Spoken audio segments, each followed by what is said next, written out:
Assalamualaikum warahmatullahi wabarakatuh. Perkenalkan, nama saya Fadila Salsabila. Saya di sini akan menjelaskan tentang pengantar akuntansi 1, adaptasi Indonesia edisi 4.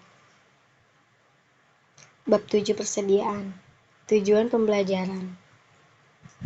Pengendalian persediaan, melaporkannya dengan benar dalam laporan keuangan, melindungi persediaan dari kerusakan atau pencurian. Melindungi persediaan. Pengendalian atas persediaan harus segera dimulai saat persediaan diterima. Dokumen berikut merupakan dokumen yang sering digunakan untuk pengendalian persediaan. Ada pesanan pembelian, laporan penerimaan, sama faktor pemasok.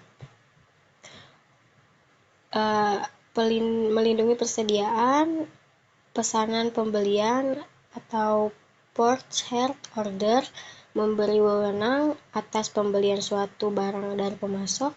Laporan penerimaan, receiving report, harus dilengkapi sebagai catatan awal penerimaan persediaan. Tindakan-tindakan pengancaman untuk mencapai kerusakan persediaan dan pencurian oleh pelanggan atau karyawan. Sistem pengendalian persediaan dibagi menjadi 2 macam, yaitu 1. Prevent atau pencegahan, 2. Detektif atau pencarian kebenaran. Menyimpan persediaan di area dengan akses terbatas, barang berharga disimpan dalam lemari terkunci menggunakan cermin 2 arah, kamera, dan penjaga keamanan.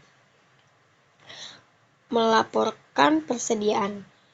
Ada penghitung fisik persediaan atau jumlah persediaan harus dilakukan mendekati akhir tahun. Pastikan kualitas persediaan yang dilaporkan dalam laporan keuangan akurat. Biaya memperoleh persediaan dimasukkan ke laporan keuangan menggunakan 1-3 asumsi arus biaya persediaan. Asumsi arus biaya persediaan, yaitu ada masalah akuntansi muncul saat barang yang identik diperoleh dengan biaya berbeda pada periode tertentu.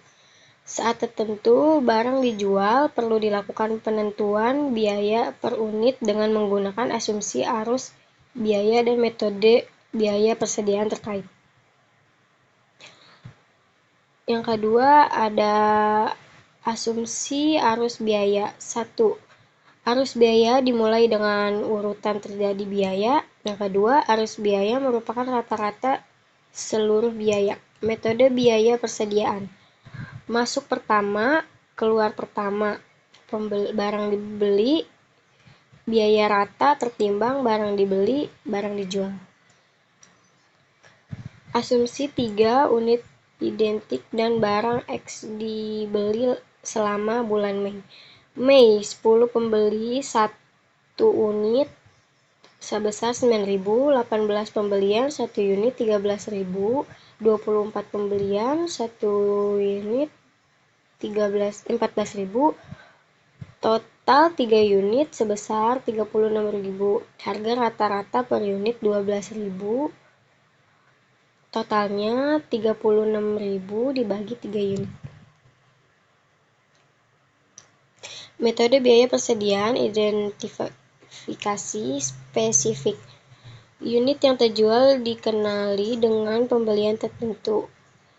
Persediaan akhir terdiri atas banyaknya unit yang tersisa dalam persediaan. Sebagai contoh, jika pada 18 Mei unit terjual adalah berikut. Biaya yang dibebankan pada unit terjual sebesar 13.000.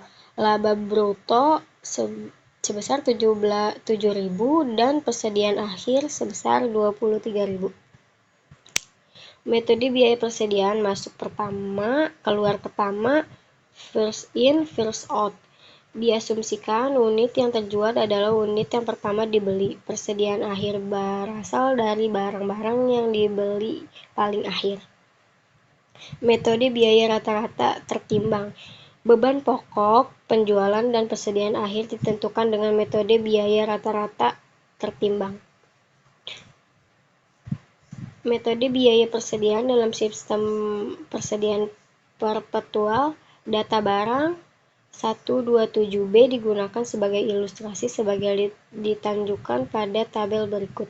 Sistem pencatatan persediaan dibagi menjadi dua jenis, sistem perpetual, sistem periodik. Sistem perpetual item barang dagangan sedikit tapi nilainya besar. Sistem periodik item barang dagangan sangat banyak namun nilainya kecil. Metode masuk pertama keluar pertama, biaya dimasukkan dalam beban pokok penjualan dengan urutan yang sama saat biaya tersebut terjadi. Metode sering konsisten dengan arus fisik atau pergerakan barang. Metode FIFO memberikan hasil yang kurang lebih sama dengan hasil yang diperoleh dari metode identifikasi biaya spesifik. Metode biaya rata-rata pertimbangan dalam sistem persediaan perpetual, biaya unit rata-rata tertimbang dihitung setiap ada pembelian yang dilakukan. Biaya unit ini digunakan untuk menentukan beban pokok penjualan sampai pembeli berikutnya dilakukan dan nilai rata-rata baru dihitung. Teknik ini disebut rata-rata bergerak. Metode biaya persediaan dalam sistem persediaan periodik hanya mendapatkan yang dicatat setiap kali terjadi penjualan. Tidak ada ayat jurnal yang dibuat pada saat penjualan untuk mencatat beban pokok penjualan. Penghitungan fisik persediaan dilakukan untuk menghitung biaya persediaan dan beban pokok penjualan. Metode masuk pertama, keluar pertama, kita akan menggunakan data yang sama dengan barang 127b dalam contoh persediaan perpetual, persediaan awal dan pembelian barang 127b pada bulan Januari adalah sebagai berikut. Januari 1 bersedia 1000 unit, 10 pembelian 500 unit, 30 pembelian 600 unit tersedia untuk dijual selama bulan berjalan 2100 unit. Biaya 20.000 per unit. Biaya penghitungan fisik pada tanggal 31 Januari menunjukkan terdapat sisa persediaan sebanyak 800 unit. Biasa 800 unit dalam persediaan akhir pada tanggal 31 Januari dihitung sebagai berikut. Biaya paling akhir pembelian tanggal 30 Januari 600 unit sebesar 23.300 per unit. Biaya paling akhir selanjutnya pembelian tanggal 10 Januari 200 unit, biaya sebesar 22.400 per unit. Persediaan tanggal 31 Januari 800 unit sebesar di total 13.980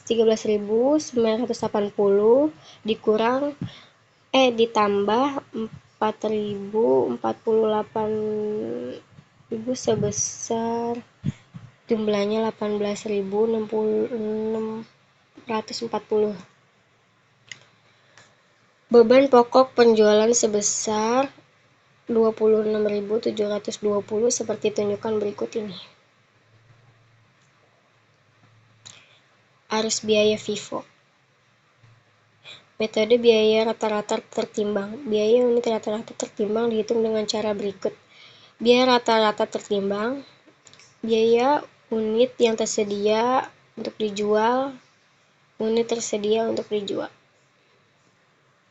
Metode biaya rata-rata tertimbang.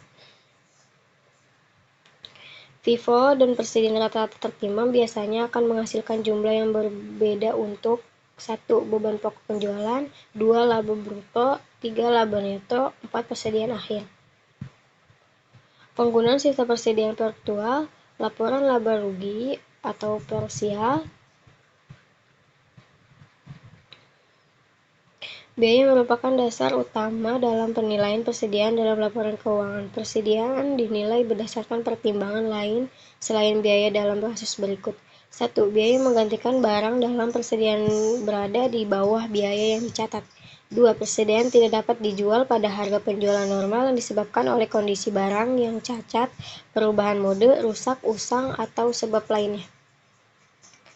Jika biaya pengganti barang dalam persediaan lebih rendah daripada biaya perolehan, metode nilai pasar atau biaya perolehan yang lebih rendah digunakan untuk menilai persediaan. Nilai pasar yang dimaksud adalah nilai realisasi neto atau net realizable value. Dari persediaan tersebut, nilai realisasi neto ditentukan sebagai berikut. Nilai realisasi neto sama dengan perkiraan harga jual dikurang biaya langsung atas pelepasan. Biaya langsung atas pelepasan mencakup beban penjualan seperti iklan khusus atau komisi penjualan. Asumsi data berikut tentang persediaan yang rusak. Biaya awal sebesar 1 juta, perkiraan harga jual 800, perkiraan beban penjualan 150.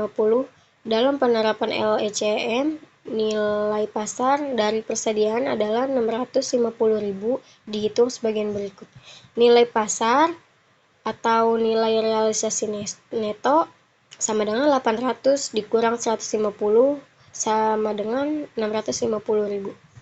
Jadi persediaan akan dinilai sebesar 650.000 yang mana lebih rendah dari biaya perolehan sebesar 1 juta dan nilai pasarnya adalah 650.000.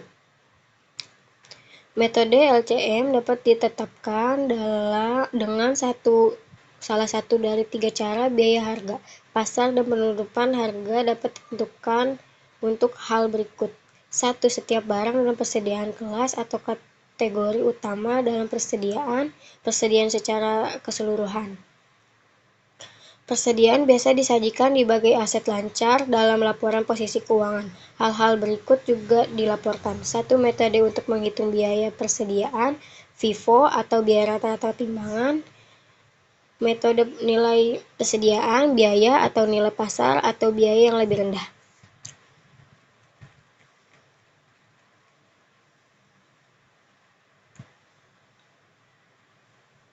Analisis yang interpretasi keuangan. Persediaan harus tersimpan dengan cukup untuk memenuhi kebutuhan pelanggan agar mencegah terjadi kehilangan penjual. Terlalu banyak persediaan mengurangi likuiditas perusahaan yang dapat digunakan untuk meningkatkan kegiatan operasional. Kelebihan persediaan meningkatkan beban penyimpanan dan pajak properti. Kelebihan persediaan meningkatkan resiko kerugian akibat penurunan harga, kerusakan, atau perubahan selera pelanggan. Mengukur hubungan antara volume barang terjual dan jumlah persediaan yang dimiliki selama periode tertentu. Semakin besar perputaran persediaan, maka pengolahan persediaan semakin efisien dan efektif. Perputaran persediaan sama dengan beban pokok penjualan per persediaan rata-rata. Perputaran persediaan. Jumlah hari penjualan dan persediaan, ukuran kasar atau lama waktu yang diperlukan untuk memperoleh penjualan dan menggantikan persediaan. Beban pokok penjualan hari-hari rata-rata ditentukan dengan membagi beban pokok penjualan dengan 365.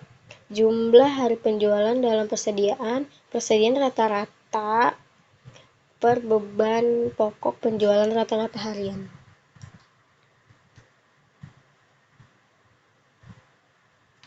Lampiran pemperkiraan biaya tersedia. Metode retail, metode laba bruto. Metode tersedia retail diterapkan dengan cara berikut ini. Langkah 1, hitunglah jumlah persediaan tersedia untuk dijumlah pada biaya at cost atau dan badan harga retail. Langkah 2, hitung rasio biaya terhadap harga retail atas biaya yang tersedia untuk dijual.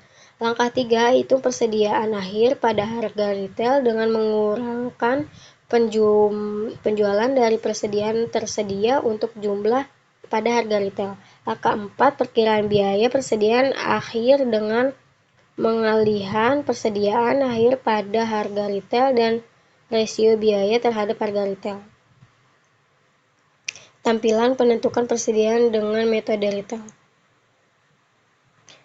Metode laba bruto untuk mempersiapkan biaya persediaan. Metode laba bruto diterapkan dengan cara sebagai berikut. Langkah 1, hitung jumlah persediaan tersedia untuk dijual pada biaya atau at cost. Langkah 2, hitung perkiraan laba bruto dengan mengalihkan penjualan dengan persentase laba bruto. Langkah 3, hitung perkiraan beban pokok penjualan dengan mengurangkan perkiraan laba bruto dari penjualan.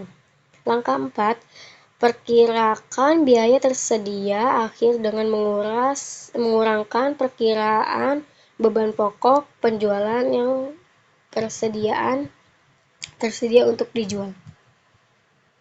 Tampilan memperkirakan persediaan dengan metode laba bruto.